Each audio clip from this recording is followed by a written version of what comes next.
Josie's said. That's what it was.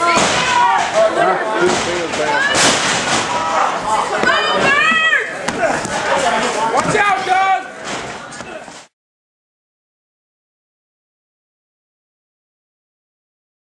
Good evening, Gulf Coast independent wrestling fans. Welcome back to the Front Row Fanatics. Joining us here in the Front Row Fanatics studio is Mr. Hardcore, the symbol of violence, John Riker, to help us discuss the going-ons that happened at the last CSW show, Fallout, which took place on February 27th at the House of Hardcore in Mossy Head. Now, to continue the discussion, I'll pass it on to Mr. Internet, and we'll keep the show rolling. Okay, the next match was the main event. It was an impromptu four-way match for the CSW Unified Heavyweight title, and it had the champion, Mr. Marcus Gibbs, going up against the California Kid, with Doug the Chain Williams accompanying him, T-Bird, and Mr. Violence, John Riker. I was kind of surprised to see Mr. Riker come out, as seeing as how the California Kid was bragging about. They jumped him in the parking lot, and he was injured. The end of the match saw John Riker take the California Kid. They brawled all the way to the back of the House of the Hardcore. Eventually, California Kid came out, and the end saw Mr. Marcus Gibbs put the Sandman clutch on the California Kid. 1, 2, 3. Well, not 1, 2, 3. He submitted him, but Mr. Marcus Gibbs is still your CSW Unified Heavyweight Champion. Well, obviously, during that match when Mr. Violence had California Kid back there in the back, he was beating him like a red-headed stepchild, a government mule, a cheap set of Kmart drums, and whatever you can think of, man. So I'm just sorry I wasn't able to witness that awesome ass whooping that I know Mr. Violence was inflicting upon the California Kid. But to get the first-hand, good, ultra-violent feel of it, take it away, Violence. Well, it's like you said, we were back there and I was whooping his ass, and I don't know, all of a sudden I was out. When I came to, I heard the bell ring, and I hear the ring announcer, Brian Reese, announcing that, Marcus Gibbs is still the champion. So I don't know who hit me from behind, but someone got me. They got me earlier in the night. So I guess that was California Kid and Doug the Chain Williams that got me earlier in the night before I got into the building. All I know is I had a lot of pain in my left shoulder and left chest muscle area. I've been to the doctor. I've got a real bad pull, almost to the point of a tear. Ooh. So I've got to take like a month and a half, 2 months off, let it heal. So they were telling me, if I pushed it too hard, I could have would need surgery. So I'm, just going to take it easy, relax. When I come back, Doug the Chain Williams, California Kid, I'm going to kick your ass.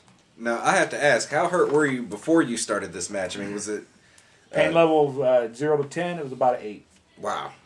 Wow. But we all know that John Riker's one tough son of a bitch. If you've witnessed any of his epic hardcore battles throughout the years there in Mossy Head and all over the state of Florida, it take more than the torn, shall we say, a torn pec or pulled pec muscle to keep him out of action, especially when the title is on the line. So I, for one, am eagerly anticipating the severe ass kicking that California Kid and his lapdog, Doug the Chain Williams, are going to get when Mr. Riker gets fully healed and ready to get in the ring again. So, that being said, Marcus is still the champion.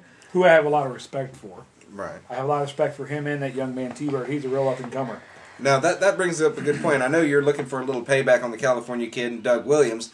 Are you still, whenever you do recover fully, are you going to give T-Bird that match he was supposed to have against you? Yes, I would. I was looking forward to that match. I wanted to see, how well he would do against somebody, that's been around a little bit longer than he has, and because he's a hell of a wrestler. He's a real good up and comer. A lot of potential. A lot of potential. I see another Cameron Frost, Colby Godwin type guy right there.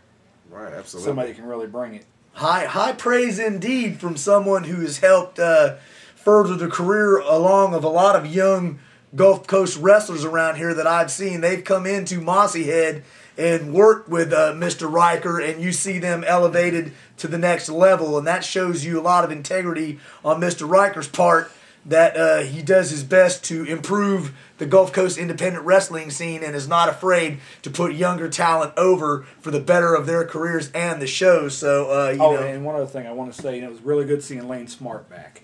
He's really come a long way over a lot of hurdles and everything. And, it was sad to see DJ Durst leave, but DJ, the door's always open, man, when you're ready. Maybe we can work something out, get down the line, get something worked out, bring him back into the company. Never say never in this Never business. say never, that's right. Absolutely, and I'm sure that Nero and his little buddy there, Mad Dog, the what is Murdoch. it? Murdoch, Mad Dog, whatever, the Fruity Tooty Biker Boy or whatever. There, I'm sure DJ Durst has not forgotten about you either. So sooner or later, down the road somewhere, maybe not in CSW or another promotion somewhere else, I'm sure DJ will be getting some payback on them. Seems like there's a lot of people in CSW going to be getting some payback, including Doug the Chain Williams and California Kid. You know, California Kid, most improved wrestler of the year. He seems to have grew a set, you know, cheap shotting John Riker in the parking lot or wherever it happened, you know, and just and then bragging about it. You know, I had a ton of respect for him whenever he first lost the mask, his personality, and became the California Kid. You know, he really earned my respect over time, but now he's really turned into a douchebag. Wow, Oh! strong words. With associating himself with Doug the Chain Williams, who, you know, was at one time a former CSW champion along with California Kid. You know, they're going to be in that big tournament next month. Right. Which now we have to find a replacement since I'm not going to be in it. Which leads you to think which former CSW champion could make a special return appearance for this tournament. There's plenty of them. Oh, man. yes. We can even go farther back and go into the HPW days. Ooh, things that make you go, For fans that don't know, next month's show is going to be called Past versus Present, and that's where they're going to have a one-night tournament with former and past CSW champions going at it. With the winner will get a shot with Mr. Marcus Gibbs. I, for one, am eagerly anticipating this match right here because you've got a lot of quality individuals in this match, with the exception of, you know, who Dougie the what douchebag, is that what we're going to call him now? Okay, Dougie the douchebag. you do not belong in this upper echelon of former champions match, but nonetheless, you won the belt, so you're in it. He did beat Mike Metal for the belt, though. Yeah, but I'm sure Wow. there was some shenanigans going on, though. Of course, you know, as I sip a I've lot. had 24 concussions, and my short-term memory sucks.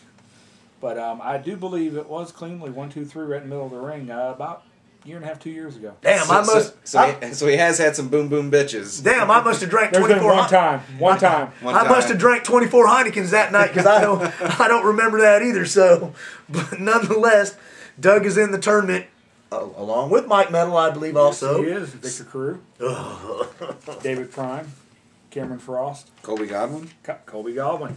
You know, he's got to be, you know, the top seed along with Frost and Metal. And even Right. Prime, you know, is the... A veritable plethora of excellent champions here. Which, you know, if any certain things happen, you might end up seeing a match with Cameron Frost going against David Prime, 2 members of the Elite. Yes, because the matches will be drawn at random. So anything can happen, endless possibilities. Good. The night of the show, the matches will be drawn at random. Could be Matches will friend, not be posted before. could be friends versus friends, friends versus foe.